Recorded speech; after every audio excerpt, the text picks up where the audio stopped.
This episode of the Accounting Insiders podcast is brought to you in part by Xero. Xero is a powerful cloud accounting software that improves efficiencies across your practice. With all client data stored on a single unified ledger, you and your clients can easily access and collaborate on the same set of books. Xero's advisor tools and automation solutions reduce time-consuming manual tasks and put data entry on autopilot. Work faster and more efficiently than ever before with Xero. Visit xero.com/accounting insiders to learn more. Hello and welcome to another episode of Accounting Insiders. My name is Gary DeHart and I'm the publisher of Insightful Accountant and the host of the Accounting Insiders podcast. My guest today is Kellie Parks from Calmwaters. Is it just Calmwaters or Calmwaters something else? Calmwaters Cloud Accounting. Calmwaters Cloud Accounting. I thought there was something else in there, but I didn't have it in my notes in front of me, so I missed it. But Kellie, thank you so much. So you are in the greater Toronto area. I'm in the greater Atlanta area. What's your weather like? Absolutely stunningly beautiful. So we are high 70s, let's call it. Today is calm. I live on a lake. It's a fairly calm day and blue skies. It is as good as it gets. How about you? Nice. Actually, we're very similar temperature-wise. We're probably in the upper 70s as well. Pretty good rainstorm came through last night, so it's relatively humid, but it's June. It's supposed to be humid in the Atlanta area. Right? I think that's does wonders for my hair, as you can see. Yeah, so. Yeah. Well, you and I certainly experienced the humidity in our curly hair when we were in New Orleans last August. Yes, we did. Yes, we did. I have a question for you. Oh, bring it. What's the D stand for? The D? Yeah, Gary DeHart. Oh, no, it's DeHart. One word, DeHart. DeHart too. Yes. It's a dumb question because I've seen it spelled out, but in this moment, there seemed to be a pause, but I know it's DeHart. Right. Well, so it's not Gary DeHart. Correct. It's Gary W. DeHart. So okay. The W stands for, the W is Wayne. There's no family meaning to Wayne, but so I don't know. I thought when you were referring to the D, I thought you were referring to most of my college grades, but both of us. So we are then we are then in sync because my legal name is McClintock. Your middle name is Wayne. So the famous John Wayne movie was McClintock. Absolutely. There we go. That was a stretch. Yeah, well, but you know what? But you made it happen. It's like seven, what is it? Seven things from Kevin Bacon kind of thing. Yeah, 6 degrees. Yeah. 6 degrees. Yeah, don't make it go 7. All right. What are we actually talking about besides my name and your name and our connection to John Wayne, which doesn't exist? Right. We're actually talking about Kellie's peace of mind policy. Right. So I need a peace of mind policy. So what should my peace, what does that really mean? What does that mean to you and your business and your clients? Let's talk about kind of how you tie all of those together. Sure. Okay. So my peace of mind policy involves basically 3 areas. The first area is what am I doing to secure my client data? Okay. And how am I involving them in it? The second area is what am I doing about our services? Do we have the proper insurance? Do we have the proper certifications? That kind of thing. So that's how have we made our business viable or showing that we're doing good work, and that if we don't do good work, at least somebody can sue us if they want. Not that we've ever been sued, never even been brought. So and then the third is the technology component. What are we doing to make sure that our technology is secure and that our processes are in place to keep the nefarious characters away and to deal with data loss? Okay. Well, and that's funny because as I was a little late dialing into this because I got a text from my bank saying, hey, did you make this charge at Walmart? And I'm like, I don't think I made a charge at Walmart.com. So I was on the phone for about the last 10 minutes, just literally before having this conversation that covers security and about security. So timing. I'll tell you a little creepy story of one of the things. This is something I recommend to smaller business owners. I can't see this working with larger businesses, but I do it personally. and we do it for my husband, is essentially a sole prop. He's got some guides, he's got employees, but they don't have credit cards. I have my bank notifications pop up as alerts on my phone. I have almost no notifications on my phone. I don't get email notifications, Facebook, tech, none of it. I have to go get it, right? I don't want to be distracted. But any credit card charges and any of his show up as an alert on my phone. And that's actually a pretty good policy, but it drives my husband a little crazy because I like to have fun with him and kind of do the, oh, I'll see you in 10 minutes game. He's like, how did you know that? Well, I know where you are, what you just shopped for. And then sometimes he always forgets ice. You know what? We had 4 refrigerators with ice machines. We're done buying ice machines. I don't know what goes on. All of my friends are the same. I have one friend who has a ice machine. Anyways, he buys ice because he is addicted to ice, and he always goes back. He forgets the ice. So I can see that $250 charge afterwards too. That's hysterical. So not only is it good data security, it's also a great way to monitor your spouse, is what you're telling me. That's what I'm telling you. So it's spouse security too. Yes, perfect. All right. So talk to me about that. So it kind of has, again, 3 areas: securing client data, insurance and certifications, and then technology. And it's kind of securing and the proper process around technology. So let's just go. I know you've got some bullet points. So I think number 1 was data location redundancy or redundancy. So talk to me about that. What does that mean to you? Again, if throughout this conversation, if we can kind of talk about it, what it means to you as a firm owner, and then to your clients and how it impacts your clients. Okay. So the data location redundancy is, and it's slipping my mind, the 3-2-1. Is that what it is? 3 locations to something for one. Oh, I should have looked that one up because I can't remember it matters. But it's basically the simple version of it's that you should have 3 locations of your data backed up and stored. And they shouldn't be kind of the same place. You and I were just joking that because I'm going to surprise you with something that's new in my peace of mind policy. And you said, is it a server, an internal server? And we joked that yes, it's a server. It's sitting here in my office, and all of my stuff is backed up to it. That is not data location redundancy by any stretch. And I saw that a lot. Whenever I would take on a new client, or still, I do a security and backup audit, especially data location. I can't force them into some of the security stuff. I can tell them about it and I can help them, but I can certainly do the data location redundancy. And when I would do what was going on in their backups, in particular with their accounting files, not once did anybody pass. So even in the days of QuickBooks Desktop, when you could back them up automatically when you're closing, and then you could have a closing policy, people didn't. And then they didn't name them properly. And then they put them on their computer where the program lived. Right. Or they put them on a USB or CD drive, and then they would sit it next to their computer. It was nuts. Right. So the 3 locations means that, one is in this cloud location. One is probably the originating place. So let's take QuickBooks, for example. The QuickBooks has it. Dext is publishing information over. So Dext has some of the source documents. QuickBooks has the data, and then Rewind is backing up the client files. Okay. So and then the last piece is that I push out an automated series of backup reports. So those backup reports are going out on a schedule. Make sure that so it's the usual. It's AR, AP, PL, trial balance, and balance sheet, and GL are going out, so that we also have all of that information captured somewhere in report form. And that's also redundant as well? Yeah, I think it's kind of redundancy, because what happens is those reports are, so for me, source documents are going into Dext. Dext is publishing to QuickBooks, and QuickBooks is being backed up by Rewind.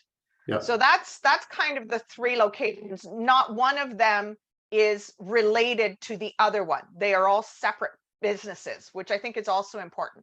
Some people back up Google using Google Backup. Right? Well, it's the same with QuickBooks Online. You're going to get Intuit to back up their own data, or are you going to have Rewind back up your Intuit data? Right. Right. But then what's happening on a further level is those backup reports are going out on a schedule. They're going back into Dext. So they're actually being auto emailed into Dext.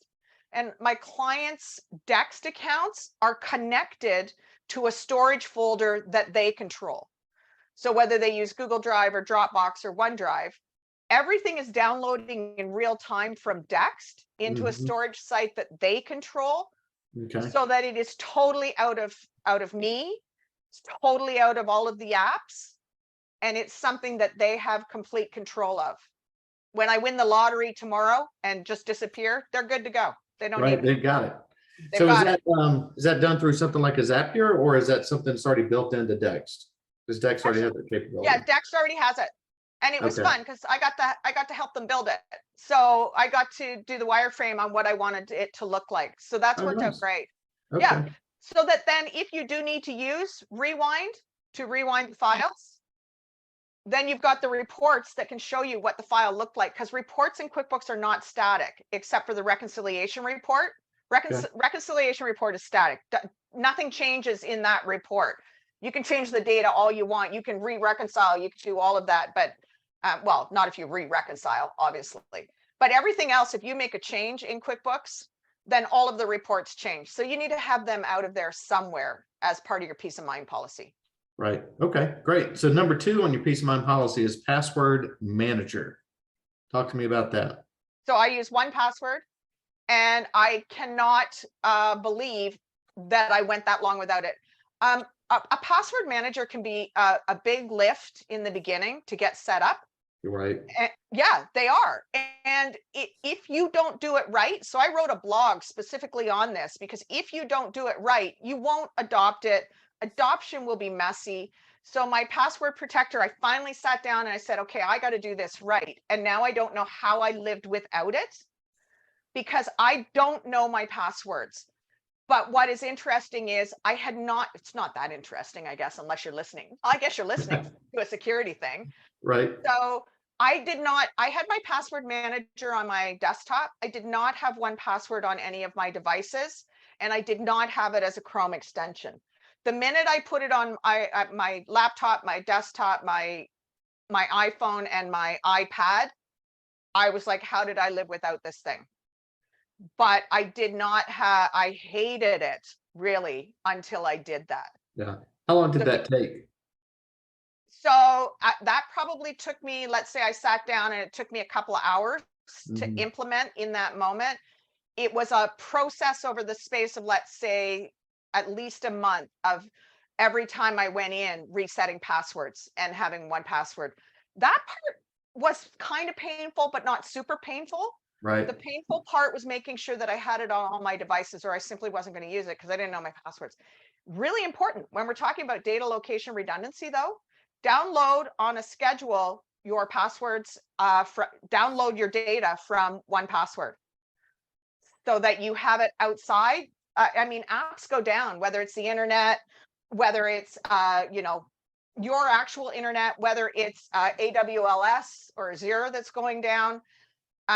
These programs may not be accessible, and you may not want to be constantly resetting your password. So you can download quite easily. So I download, and that is the one thing that does not go back into the cloud or on my computer. It's the one thing that's on a stick. Gotcha. Okay. Yeah. And how did you end up on 1Pass? That's what it was called, right? It was 1Pass. Yeah. So it's all of the apps. I go through what the features are that I'm going to need. I have a vetting form that goes through everything. But at the end of the day, I like the UX and the UI on it. I could interface with it well. Okay. Because that's another key thing with the apps. If you don't like them, you're not going to use them. Yeah. It's got to be easy or user-friendly or intuitive at some level, right? Yeah. Yeah. And it's Canadian. It's a Canadian product. So that's fun for me. Okay. All right. Sorry, I keep looking over here, and I have to do this. I'm gonna have to turn this. Oh, you can't see it because of my background. Well, I have a deer sitting outside my window staring at me like, what are you doing in there? Why are you in there? Come on out and play. Why are you staring at me? Go, let's go. That's so fun. It is like right there, and he won't leave. There he goes. He's gone now. Sorry. Okay, that would have been a great visual. I'm not sure if it showed up in the video, but it looked like Ghostbusters came through here. That was our mosquito service. Right. So he Yeah, you have went through. mosquitoes. I have deer. So here we go.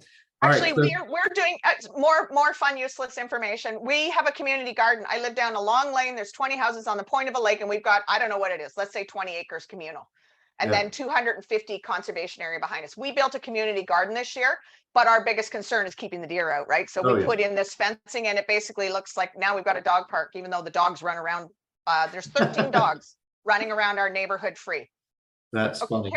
Carry on. We can go back to what we're supposed to be talking about. There we go. We were supposed to be talking about, so we talked about password manager. You found from just doing your research that 1Pass really was the one that you work with. Now, did I hear maybe 2 months ago they had a little issue with, they had some of their own security problem? Oh, that was LastPass, and it's happened twice. They've had a data breach twice. Twice, really? Okay. Twice. Do you know anything about the Zoho password keeper? Do you know anything about things? No. You know what? It's a good one. It's getting a scheduler, Acuity, Calendly, Book Like a Boss. You know, same with the password protectors. I know lots of people love Dashlane. There's one called Keeper. There's all kinds of them. Just like, do something, right? Yeah, we use Zoho One, and they have a password keeper that I've dabbled with a little bit. But like you said, if you're not going to spend the 2 hours and then the kind of over time, that you just don't even start it, because you'll just walk away. And that's kind of what I did. I walked away, so I've got to get back to it. So, all right, email protocols. That's number 3. What does that mean? Oh, education on phishing would be a big one. Teaching your team not to click on links, all of the usual stuff. So I think you need to have a policy in place on email. This is where I'm going to surprise you with what my new security policy is, and I just published it out today. Last week I was at Connect, so Intuit Connect Canada. Okay. I was last week in Toronto. I was on an AI panel, not IA, like you've got going in the background there. I was on an AI panel with a couple of big heads, and then I'm the one in the middle chirping on security and, you know, don't put client data into it. Anyways, Andrew Wall.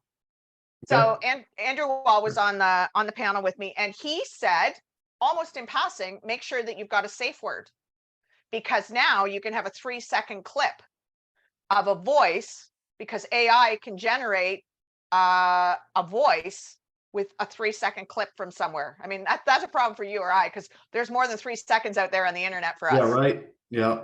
And so he said to make sure that you have a safe word, a password, if you will, so that if somebody calls and it sounds like they're phishing through a call, I'll get back to email in a minute, they're phishing, then you can ask them, what's our password?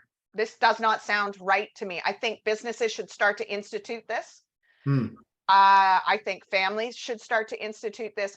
In the business world, though, we're not going to dip into the private world, too much personal world, but in the business world, being able to impersonate a business owner has huge implications. Right. So I think every company should implement a word or a phrase, and then I think they're going to need to change it every time a team member leaves who knows it. So anybody who's in management should be a part of this. But I was blown away when Andrew said that. I'm like, that is the most simple thing, and I wonder how many people are doing it. Oh, probably 0.0. I've heard of it personally. Lots of people do it now. But you could do the same thing with email, right? If something seems suspicious, you can send it back. If it's coming from what appears to be a team member, you can send it back. So any of those, whether it's email phishing, whether it's voice, somebody calls and says, hey, I want you to release $200,000. Okay, well, what's the passcode on that, right? Right. Okay. Yeah. And then so that was Andrew Wall. That's not me, but I'm going to amplify that, because I think that is one of the most simple things you can implement, and it has huge possibilities for securing data. Absolutely. He may have mentioned that before in a session or something, but in one ear out the other. But that is a good one. So did you say you already wrote something on that, or you wrote something on? I changed my security policy. I published it. It's on my website already this morning. I changed my slide deck, that's a PDF that goes to clients. I sent out a note suggesting they do the very same thing.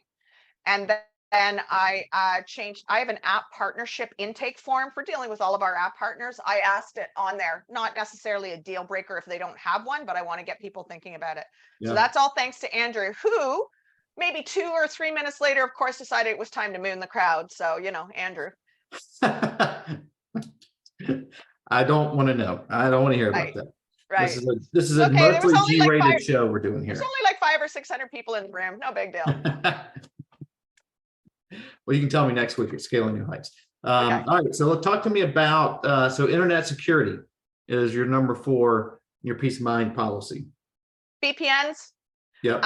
We hotspot our phones. We do not use public Wi-Fi, whether it's in a hotel, whether it's a library. We don't use public Wi-Fi at all. We simply hotspot our phone.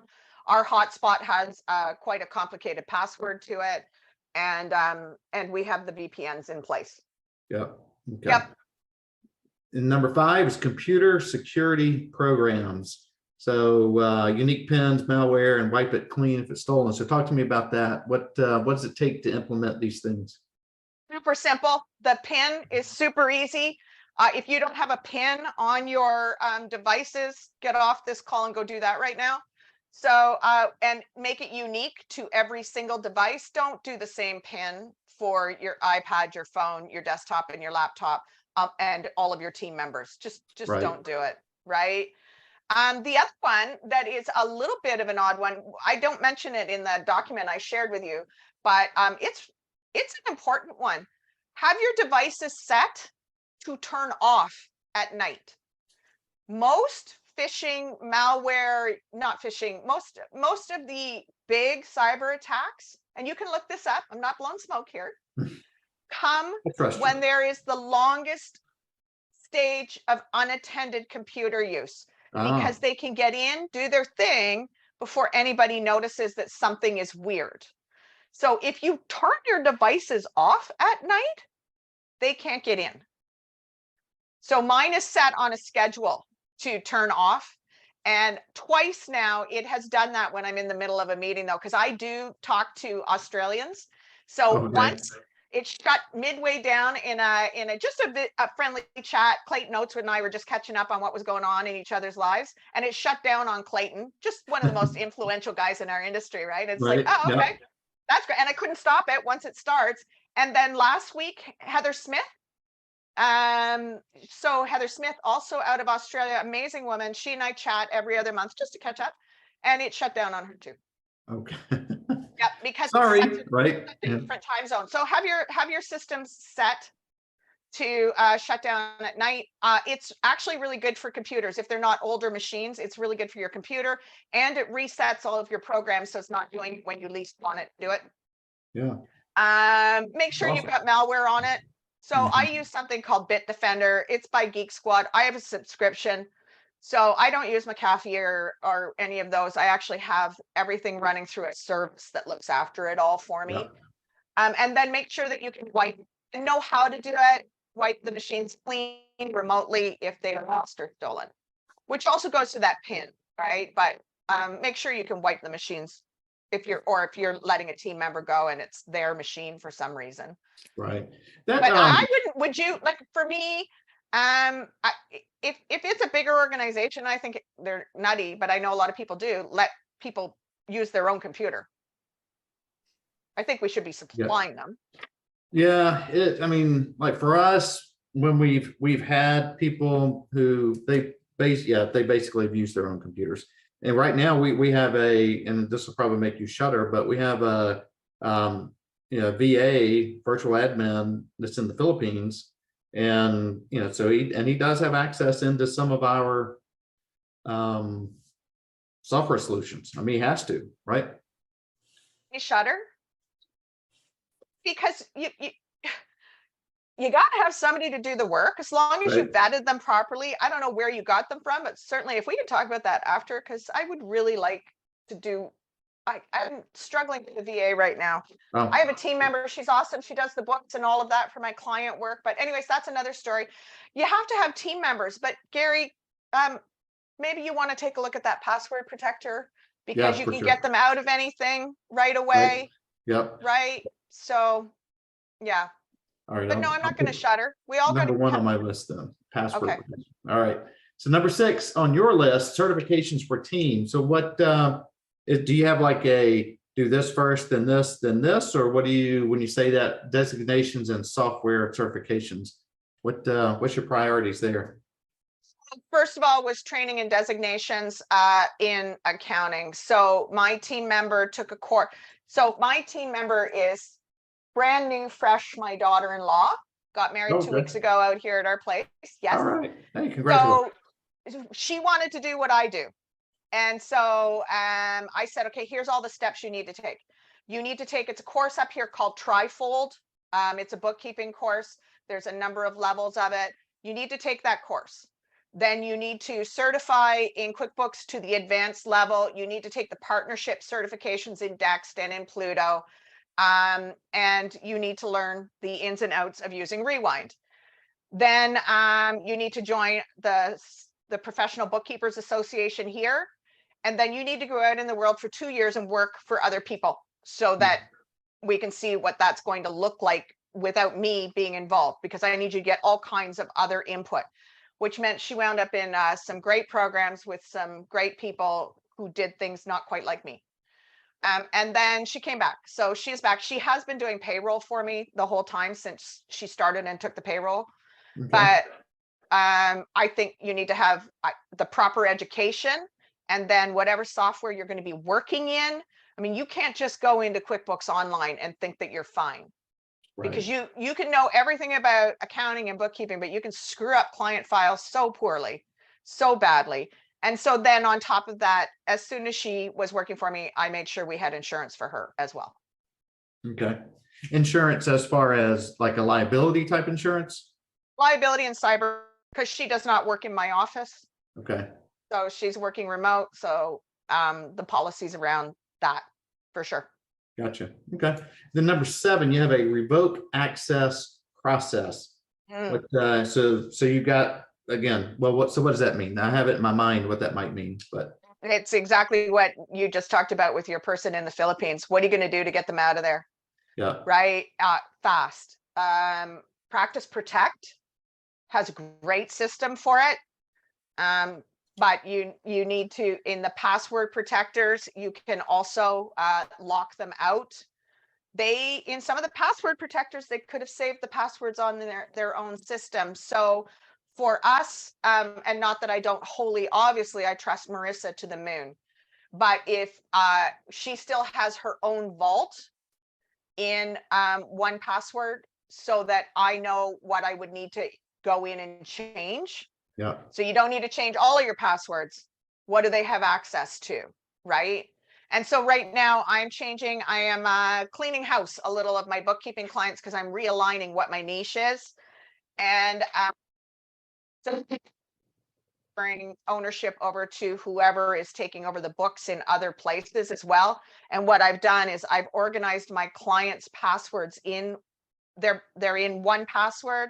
They're also in Financial Sense in the vault. So I've got them in a couple of places, but I know exactly what passwords to change of mine when I am moving things over to theirs.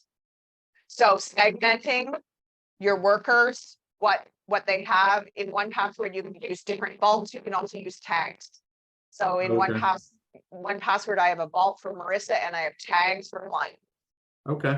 And then your number 8 was insurance, which you just touched on a second ago, and that's E&O, cyber, and general liability insurance. So, and maybe, E&O, obviously, well, it may be relevant for your clients, but when you because you take this to your clients too and say, hey, here's my recommendations for your business. And when you go through that, how many of them go, that's great, I'm going to spend the next 2 weeks and I'm going to get this all locked down and I'm going to be your best client based on, your 8 points here, versus how many of them really go, I'm not going to do that? What do you find in the uptake with the clients?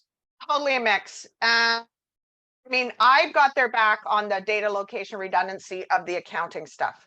Okay. I should say that my Google Drive is being backed up by Cloud HQ into Dropbox. Again, that's 3 different companies, right? So any one of them, I can go in. So Cloud HQ can back up to their system, but I also have it backing up into Dropbox. I'm not using Google backups because people can get locked out of their Google accounts. It's not unusual. Or you could get maliciousness wiping out your files or whatever. It's all over the map. I've had clients come to me and they don't have their data location redundancy in place, but they have some of the other things like computer pins and they're using password protectors. I have a client that she had one password and she wanted to use it properly. So she spent the time with me for me to run through how to implement it. Yep. And once she figured out that the problem was she didn't have it on all her devices, she went ahead. You know, 5-year. Sorry, you're breaking up on my end on that one. Okay, there. How am I now? Now you sound like you're going to the moon. Yeah, so you said, so the client, once she got it all on all her devices, it was. She did not realize that that was the thing that was going to make the difference. Gotcha. It's only obvious in hindsight, these things, right? Right. And so, all right, so let's talk about, so some of the technology. I do want to talk about the client aspect though. Yeah, oh yeah, hit me. This is the weakest link part. The things I do insist on, and we actually didn't touch on them, is two-factor authentication, multi-factor authentication. I insist on that on every single accounting platform. It's part of my app partner.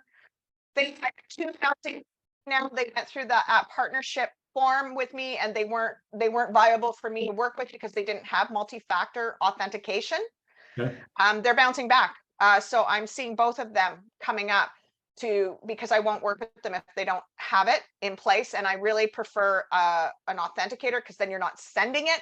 I do understand the problem with Teams though. If you send it, at least you can have it go to a central depository. So I kind of, at least they've got it. But I insist that my clients mitigate that weakest link point and at a bare minimum, put the two-factor authentication on.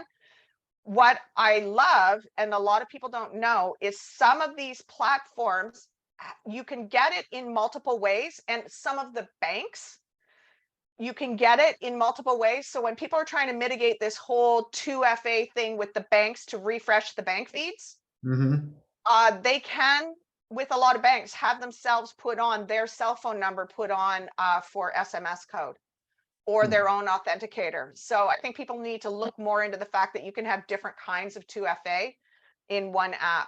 And so we've got that on a few of them. My clients basically update their bank feeds, but they go in on Monday mornings, refresh them and reconnect them. But if they can't for some reason, and I work on client files or Marissa works on client files on Tuesday, the code can be shipped to us too. I got you. Okay. Yeah.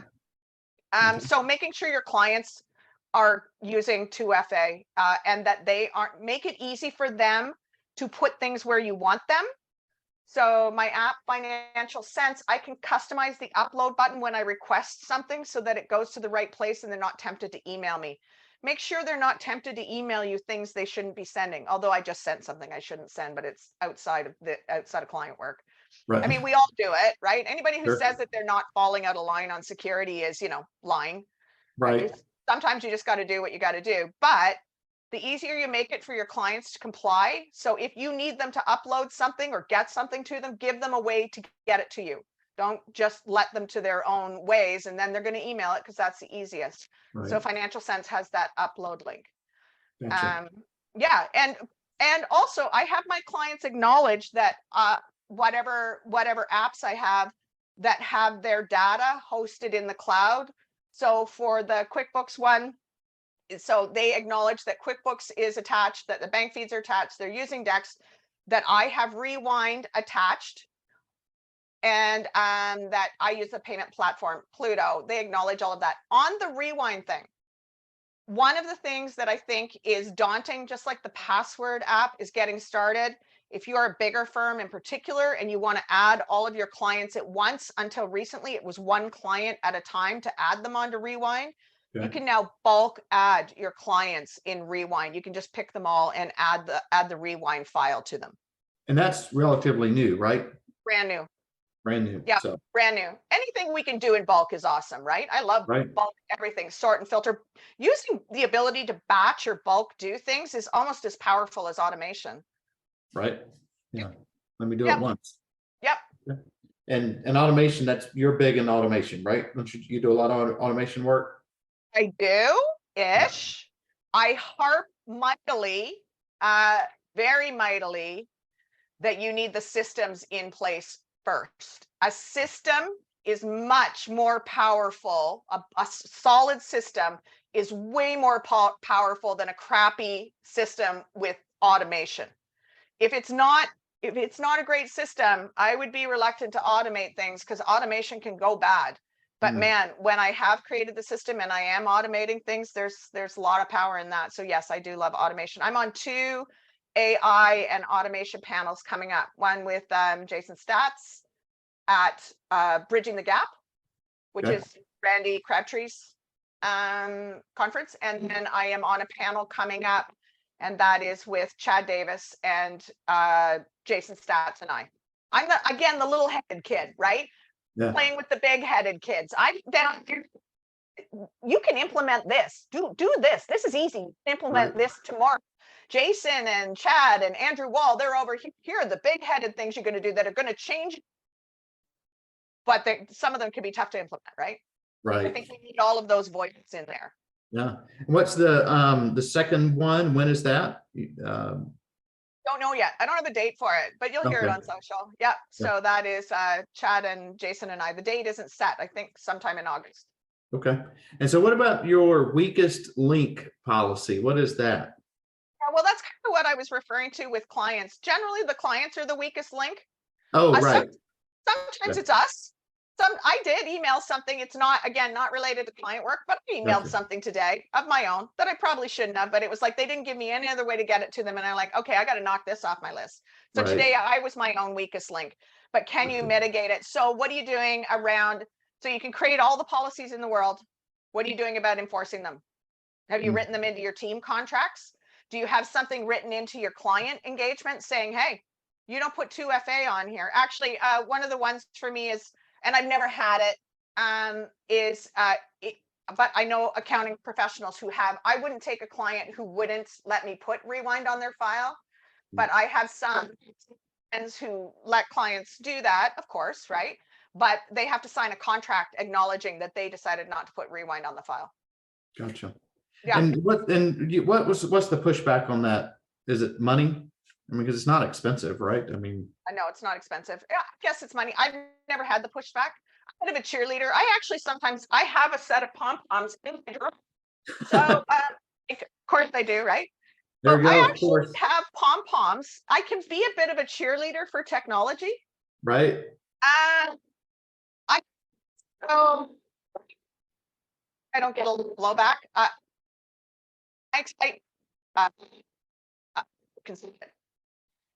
Yeah, you broke up a little bit again. Said sometimes you get a little bit of blowback. You're in the cheerleading, or Probably the cheerleading. yeah. So, okay. So what about your tech stack in itself? Kind of just to back up. I think we talked about them all here and there, but let's kind of just like a 2-minute on that. What does that actually look like, and what's backing up, I guess, what softwares, and how do you implement that, and how do you get a client to implement these things? Yeah. Okay. You said 2 minutes, Gary. You know me better than that. Right. Well, we're going to run out of time if I let you. Okay. So Dext is publishing to QuickBooks Online. Yep. Source documents and information is going over, and from Dext it is being downloaded into a client controlled folder. QBO AR. So if they're creating sales receipts and invoices in QBO, is BCC'd over to Dext, so that what the client got in the first place, or customer got in the first place, or sales also they exist in Dext, which is then downloading into the client controlled folder. The custom backup reports are emailed on a schedule into Dext, archived, and downloaded to the client control folder automatically. The GL is going out, client control. QBO is then backed up by Rewind, and Rewind backs up the attachments as well. So when the attachments were stripped out of, anyways, it doesn't matter. Rewind backs up the attachments as well. So you've got everything going to a few places. My Google Workspace, syncing in real time using Cloud HQ to Dropbox. All of my Chrome people, you know what Chrome identities are? No, I don't. You can Google it, but essentially you can set up a Chrome identity so that you can work in a certain way with bookmarks and folders and settings and Chrome extensions and not impact other work. That's the short version. Okay. Maybe you and I can have a talk about that, because it will change your game. They are actually syncing so that I have all of my identities available across any device that I want to work in. So if I had a desktop blowout today, I can go buy a new one and get working right away. I don't have any downtime. I don't have any desktop programs. I have one desktop program. And then all items. Oh, everything from my web. Am I going too far? Am I out of time? Okay. No, you're good. My website, Squarespace. You can copy a Squarespace, so you always have a second version of it. You can also do, and you're going to love this, a WordPress backup. I don't know, then do you have to go to WordPress, but you can't do a Squarespace backup yet. But all of my all of my blogs start out as docs anyways, and then convert to an email. When they convert to an email, I PDF them out of my email and they download into a folder, so that if anything happened to my website, and it did a couple of years ago, I had a beautiful website. I loved it. It was a huge build, and so all of my backup versions were gone. Don't ask. It was an ugly hacking, but I could have somebody build me another one right away, because I had every page and all of my media outside of WordPress as well.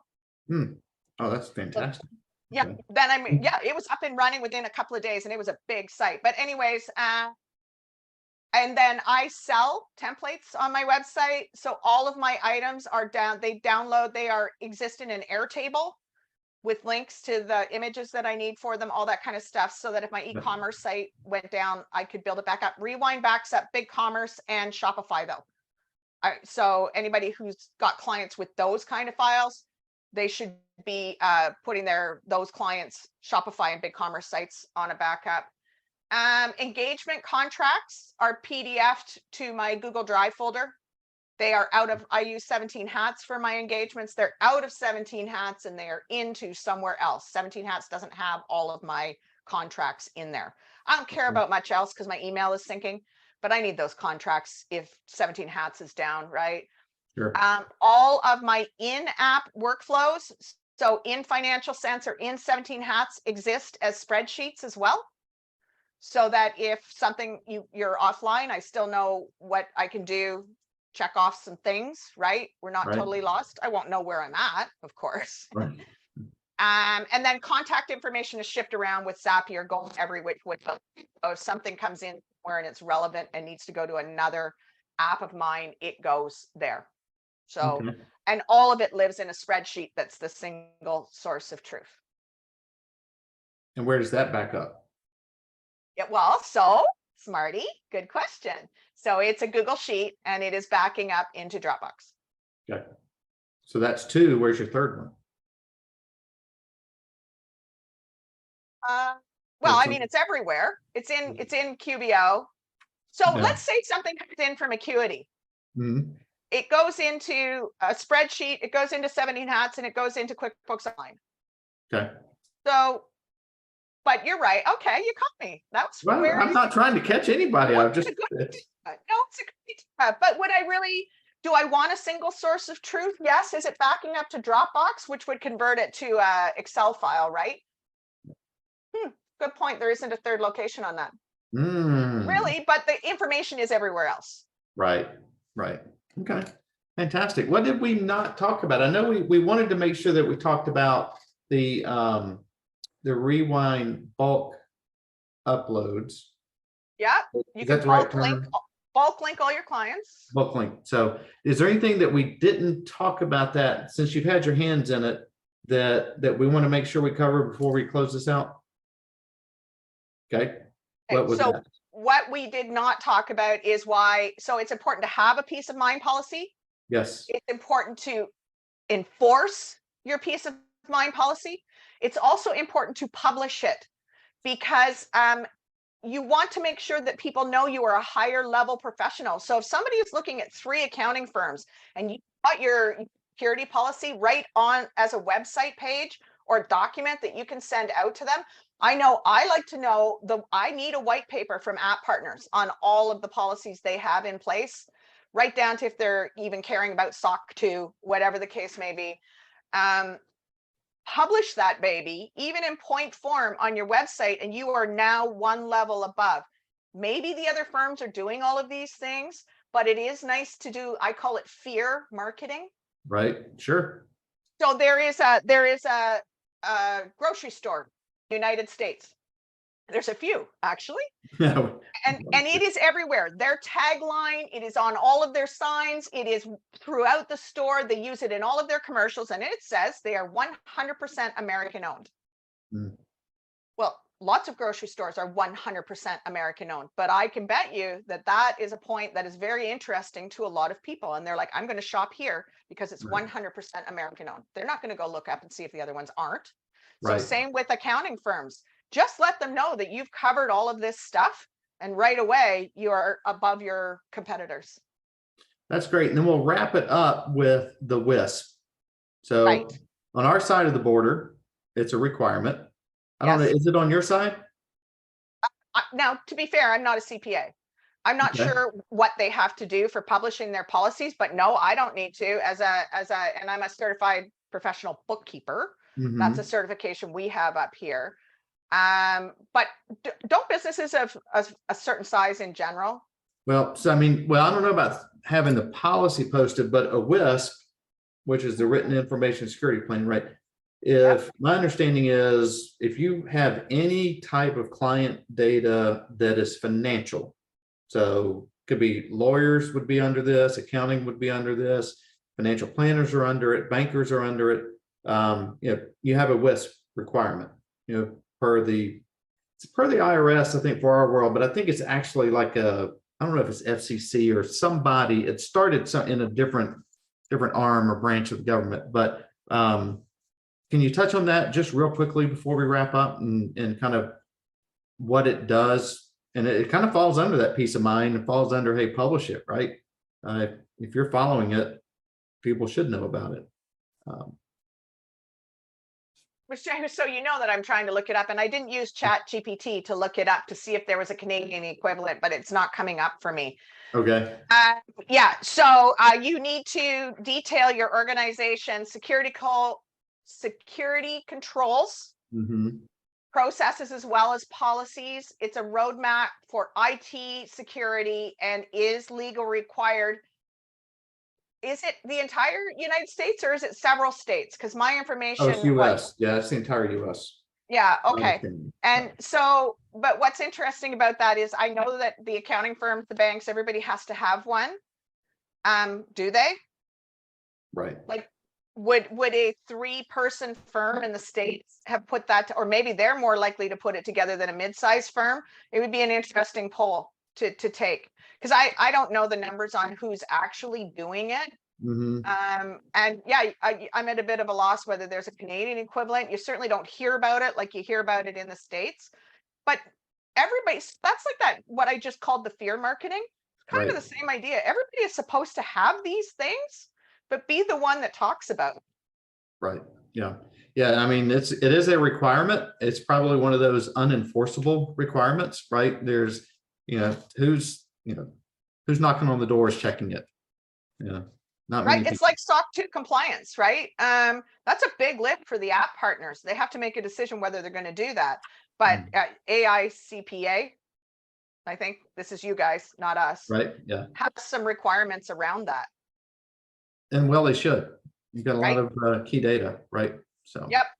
All right. Sure. Anything in passing? I know we'll see each other next week in St. Louis at Scaling New Heights. Again, I think you said you're there Monday through Wednesday. Monday through Thursday with the lovely Esther Friedberg Karp. Right. Right. Can't wait to see you ladies. And then I'll be there Sunday through Thursday myself. My son, actually, my youngest son will be joining me. So we're going to have a camera photographer guy on there. So he's going to be acting as first grip, key grip, or whatever it's called. That's fun. They'll be like the gopher and have to go do stuff, but it's something that he's actually interested in. So it'll be a really good hands-on experience for him. So fun. Now, just as I was coming into here, other than the Ghostbusters mosquito bite going by, yeah. My husband was on the phone with his cameraman because my husband is on a fly fishing TV show, as I've mentioned to you. Yes, he's you're heading killing out. me with that. He's heading out on Friday, and he was on the phone with his cameraman. I don't personally have a cameraman like you do. Well, ours that will be there, you're welcome to say he's yours too, if you'd like. Okay, and I'll photobomb in here. So yeah, I'll be photobombing.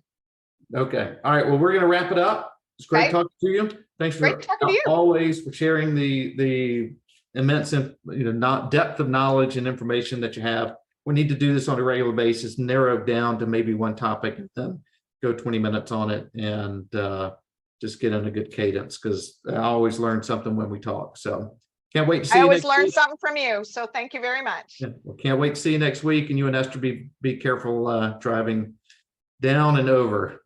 You will. Right. Okay. All right. See you next week. Thanks, Kelly. Bye. All right. Bye-bye. This episode of the Accounting Insiders podcast is brought to you in part by Wholesale Payroll, the only payroll software built just for you by people just like you. Take the payroll challenge. Visit wholesalepayroll.com/challenge to learn more.